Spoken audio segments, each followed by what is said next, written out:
Selamat pagi umat yang terkasih dalam Tuhan Yesus Kristus. Kembali lagi kita berjumpa dalam doa pagi GKI Samanhudi. Bersyukur karena hari ini kita masih diberi kesempatan untuk memulai hari yang baru. Oleh karena itu, saudara-saudara, mari sebelum kita melangkah lebih jauh dalam hari yang baru ini, kita meminta terlebih dahulu hikmat. Dan kita mau mendengarkan firman Tuhan yang menjadi arahan bagi kehidupan kita bersama. Mari kita berdoa.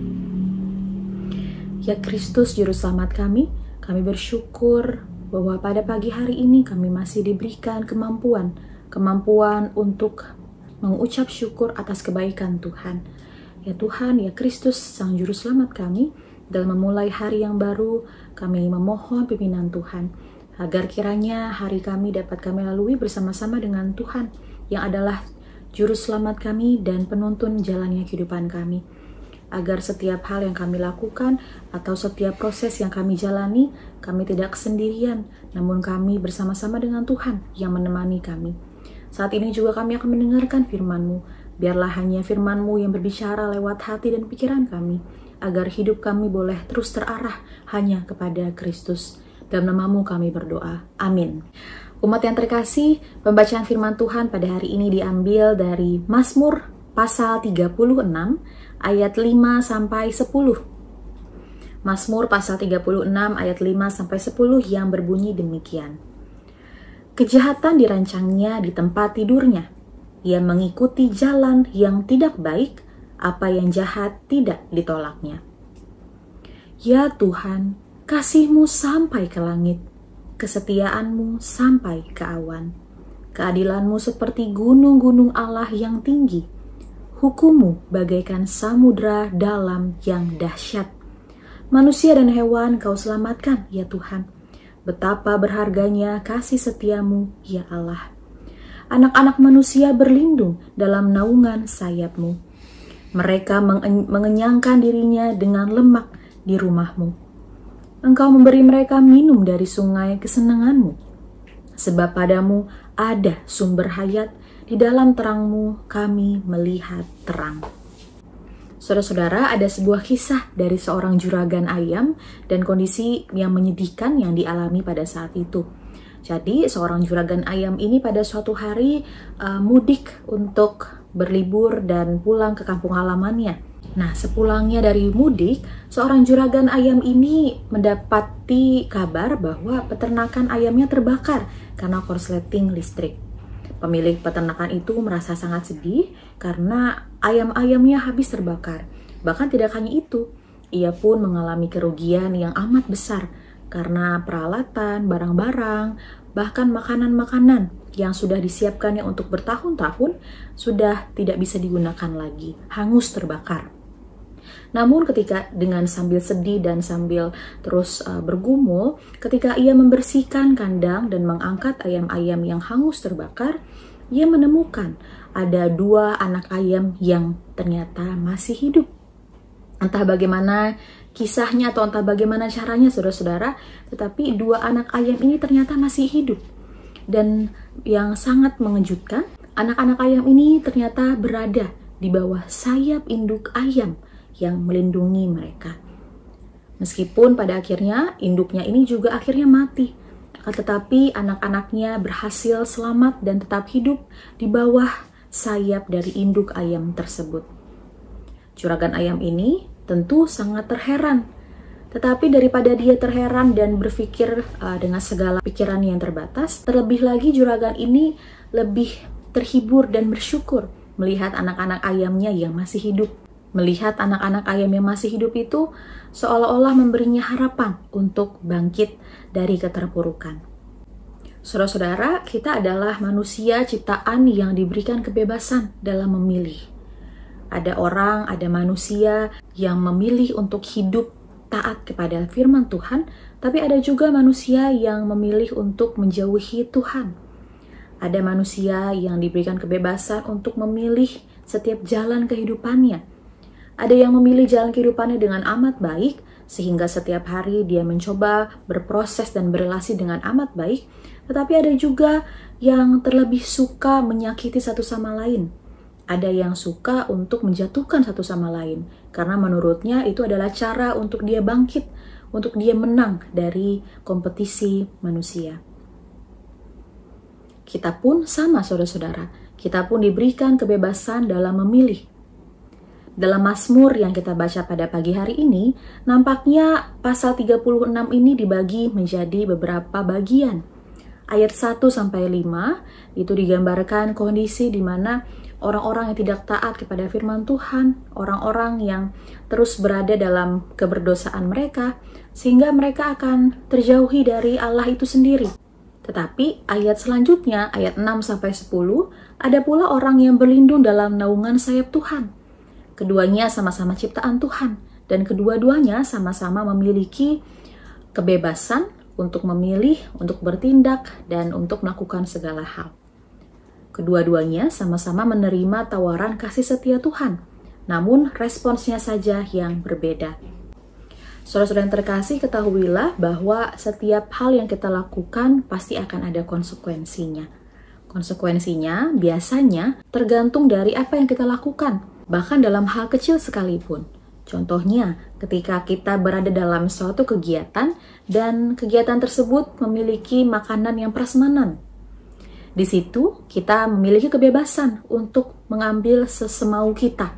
Apa yang kita rasakan, apa yang kita mau, kita bisa ambil karena konsep makannya adalah prasmanan, bukan nasi kotak atau nasi-nasi yang dibatasi. Prasmanan ini adalah kebebasan itu sendiri. Jadi, kalau kita mengambil makanan prasmanan yang amat banyak, maka konsekuensi yang harus kita terima adalah kita akan sangat kekenyangan. Atau, ketika kita terlalu banyak mengambil porsi untuk diri kita sendiri, maka mungkin saja orang yang ada di belakang kita tidak mendapatkan porsi yang layak karena makanan yang tersedia tinggal sedikit. Atau jika kita memilih banyak makanan yang berlemak, makanan yang banyak berkarbohidrat, maka kita akan berisiko pada kesehatan. Konsekuensinya ada pada kesehatan kita. Demikian pula halnya saat merespons kasih setia Tuhan. Saudara-saudara, kita ditantang untuk memilih bagaimana kita merespons kasih setia Tuhan. Orang yang menolak kasih-Nya akan jatuh dan akan sulit bangkit lagi. Sedangkan orang yang menerima kasih setia Tuhan akan dikenyangkan dan mendapatkan terang kehidupan. Maka, jika kita berada dalam kebenaran, jika kita mau terus berusaha dalam firman Tuhan, dalam melakukan sebuah kebaikan bagi kita dan orang-orang di sekitar kita, kita mau menyenangkan hati Tuhan, Allah kita, dan Juru Selamat kita, maka kita tidak perlu khawatir. Kita akan terus dalam lindungan sayap-Nya. Kita akan terus berada dalam naungan sayap Tuhan. Saudara pun pasti pernah merasakan dan sering merasakan bahwa dalam kehidupan ini banyak hal yang terbatas. Akan tetapi, hanya karena lindungan Tuhan, hanya karena naungan Tuhan, kita masih bisa hidup sampai saat ini. Dalam segala masalah, kita dibantu untuk bangkit. Dalam segala mara bahaya, kita dilindungi dan dijaga oleh Tuhan. Saudara-saudara, Tuhan itu amat baik. Gambaran gelapnya dunia yang tidak berpengharapan ini tidak membuat Daud jatuh dalam keputusasaan. Daud justru menemukan pengharapan di dalam Tuhan. Daud merasa bahwa kasih setia Tuhan begitu besar sampai ke langit-langit. Tidak hanya kebaikan, namun kebaikan itu terus-menerus dilakukan dengan amat setia oleh Tuhan.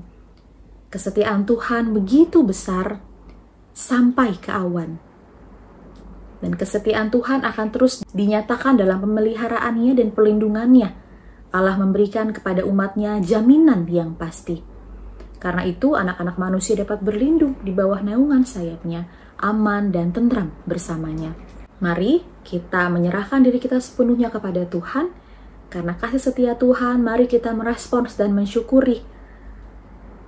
Kita tidak boleh tergiur dengan segala gemerlap dunia ini yang akan membuat kita jauh daripada Tuhan. Sebab dunia ini bukanlah tempat kita, dunia ini bukanlah tempat yang aman. Kelak kita akan bersama-sama dengan Kristus yang selalu melindungi dan menaungi kita. Hanya di bawah naungan Tuhan saja kita merasa aman dan nyaman. Amin. Mari kita berdoa. Allah Trinitas, kami mengucap syukur bahwa dunia ini boleh dijadikan dengan begitu baiknya oleh karena perbuatan tangan-Mu. Kami pun yang berdosa boleh diraih dan didekap kembali oleh karena penebusan Anak-Mu Kristus Sang Juru Selamat. Dan kami pun percaya sehingga sampai saat ini kami terus dijaga dan diberkati dan dinaungi oleh karena Roh Kudus yang terus ada bagi kami. Oleh karena itu ya Kristus, kami juga mendoakan semua pribadi kami yang akan memulai segala aktivitas ini. Biarlah Roh Kudus yang telah ada di dalam diri kami, terus kami resapi, terus kami respons dengan ucapan syukur. Ungkapan syukur yang tidak hanya berhenti kepada mulut dan pikiran kami, tetapi respons yang boleh kami nyatakan bagi sekeliling kami. Oleh karena itu, saat ini pun kami teringat bagi saudara-saudara kami yang sedang dalam kelemahan tubuh, kelemahan psikis, atau dalam segala pergumulan yang tidak bisa diutarakan satu persatu. Kiranya hanya kekuatan, penghiburan, dan juga pengharapan daripada Tuhan yang mereka terus rasakan, sehingga tidak putus asa, tetapi mereka boleh terus berpengharapan dan hidup hanya kepada Tuhan. Hidup hanya di dalam Tuhan saja. Untuk segala sesuatu yang terjadi pada hari ini ataupun esok hari, kami serahkan dalam tangan pengasihan Tuhan yang adalah perlindungan bagi kami. Kiranya dalam setiap apapun yang kami lakukan, kami tetap merasakan perlindungan dan naungan Tuhan yang tidak pernah habisnya. Inilah doa, ungkapan syukur, dan permohonan kami ya Tuhan. Kami bawa dan kami naikkan hanya dalam nama Tuhan Yesus Kristus yang adalah Juru Selamat kami yang hidup. Amin. Bagi Bapak Ibu yang memiliki pergumulan khusus dan ingin didoakan, bisa menghubungi rekan-rekan pendeta di nomor berikut.